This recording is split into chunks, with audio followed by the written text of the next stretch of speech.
Hey everybody, my wife's not feeling so good, so I'm gonna be doing all the camera work. And it is January the 31st of 2019. I haven't done any videos in a while, but I'm getting ready to change the oxygen sensor. I went and got this little kit out of Advance Auto.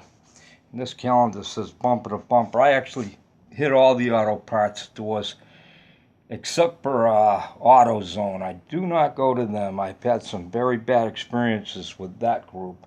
But this is what I want to tell you, what I'm doing here. I got my old super vacuum cleaner, and I just worked at cleaning it out really good. I'm going to show you what it looks like. This has got to dry out, but I cleaned it out good because I'm going to show you something. I cleaned the filter out really good. This car, it's a 2000 Monte Carlo, and it's just shy of 200,000 miles. I just replaced that's why this tape mark's here. I just replaced the window regulator in here. And, no, not the switch on this one. Now, see, there's another Monte Carlo. That's a 2002. That one's got like 80,000 on it. That's like a brand new car to us. But this is what I'm going at. I already did it to that car, but I didn't make a film of it. But I went on the internet, and I haven't seen anybody else doing this when it comes to cars, and I think it's pretty good, pretty cool. Okay, this car has been running bad, and when you at an idle at a red light, it just goes, it like lopes or whatever you want to call it. It seems like it's going to conk out, and it just, it's really bad. And it has a check engine light on. The check engine light, the code reads that it's the oxygen sensor, the updraft one, which is down in there, and I'm hoping that's why I got that kit. I'm hoping to get at that, but that's not really what this video is about. You always see all these folks telling you about cleaning out this here, and I already did this really. I took it off and I cleaned it, and it didn't help any. And then the EGR valve, I replaced this prior. That didn't help, but new spark plugs, new spark plug wires, still keeps doing it. It probably is the oxygen sensor, but like I said, 200,000 miles. Now this is what I'm fixing and get ready to do, and it's probably going to take 2 videos. Well, it is going to take 2 videos, because even if this is only 6 minutes long, I do not know how to splice stuff together. Like, a lot of people can stop and go and fast forward and all that, and I don't know how. But here's the old EGR valve. There's a guy, that's got a thing up, and he's talking about, this got 200,000 miles on it. It's original, and that part there is pretty corroded. I think there's a chance air could have been getting through there. Here's the new one. When I put the new one on, these bolts, these here, the little screws, you're in a tight spot, and it'd be real easy to drop one and lose it. So I'm going to put something under it to try to catch them. Plus, I'm thinking of using like maybe plumber's putty or something like that. Something that, because I'm a Butterfingers type of person, I'm always losing stuff like this. And I'm going to hopefully not this time and get this on.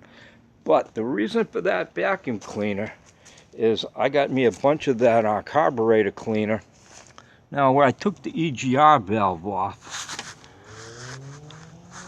it's got a tube that comes off the exhaust manifold right there. I hope you can see it.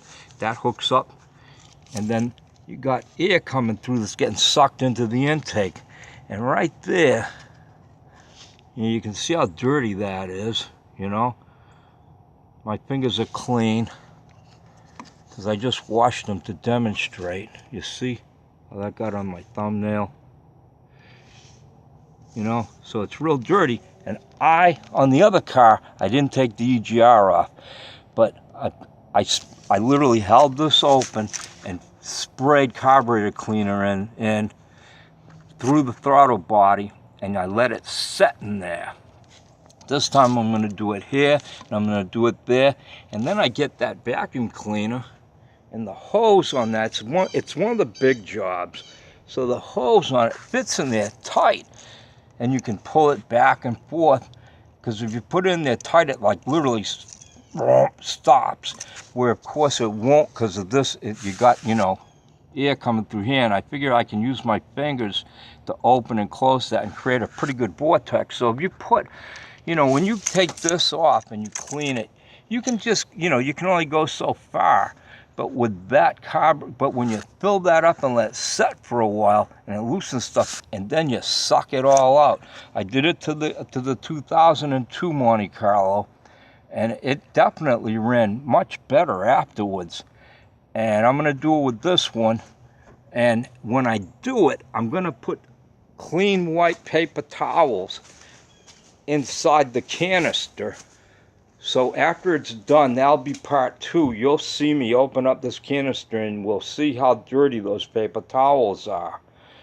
And that'll kind of be proof, you know, the proof in the pudding, or whatever you want to call it, that this idea could help a lot of people. Now, I don't know, maybe on some delicate car you might suck a valve out of there or something, I don't know, or a fuel injector or whatever, you know, but I'm kind of kidding, but it's something you have to decide if you want to do yourself. But it's worked for me. I haven't seen anybody else do it. Yeah, I replaced this thing too. I call these things because I forget what they are. The nomenclatures, I'm really bad at nomenclatures. The only reason I can remember that's an EGR valve is because I'm working with it right at the moment. And a week after I put it in, it'll be back to be calling that thing a thing again. I think I wish they had named all the car parts, given them names, you know, like normal names, like this would be a Bob, you know, because I can remember people's names a lot better. The alternator could be a Susan or whatever. This is just one of my dumb jokes, but I think they should call the exhaust system the U.S. Congress, because as we know, all exhaust systems do is put out a lot of gas and hot air that pollution. There's my joke of the day. So anyways, hope you tune in and check this out, and then see the results of part 2. And everybody, that's about it for now. I'm going to get on this and get to it. Hopefully I'll have it done by February 1st. I'm slow, and that oxygen sensor I know is going to give me problems, because it's not a good area to get at. And I don't, you know, I guess I could undo those dog bones and maybe that would rock the engine forward some. I don't. I did replace that oxygen sensor quite a couple years ago. But I had all this stuff off. Again, all these things. I know that's plug wires and coil packs, but this time I don't want to go through all that, so I'm hoping I can manage to squeeze in there and get that off. And I'm not even sure, because like I said, that oxygen sensor isn't really that old, but it showed on the scan that it wasn't doing anything. It was like it was just this dead thing. It could be something else that is affecting the oxygen sensor, so it's not performing properly. I really don't know. But this is the last step I can do. After that, if it doesn't fix it, I'll just drive it with the check engine light on and put it in neutral. I'm at a red light. You put it in neutral at a red light, it doesn't it seems to take it away. You know, well, it does. You know, the engine is on load, so it doesn't do that.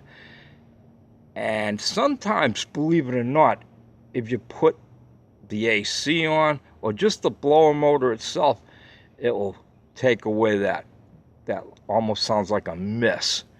But then sometimes it doesn't. I actually, when the window dropped down on me, that's why, you know, I replaced the regulator, and it dropped down on me on the way home from work.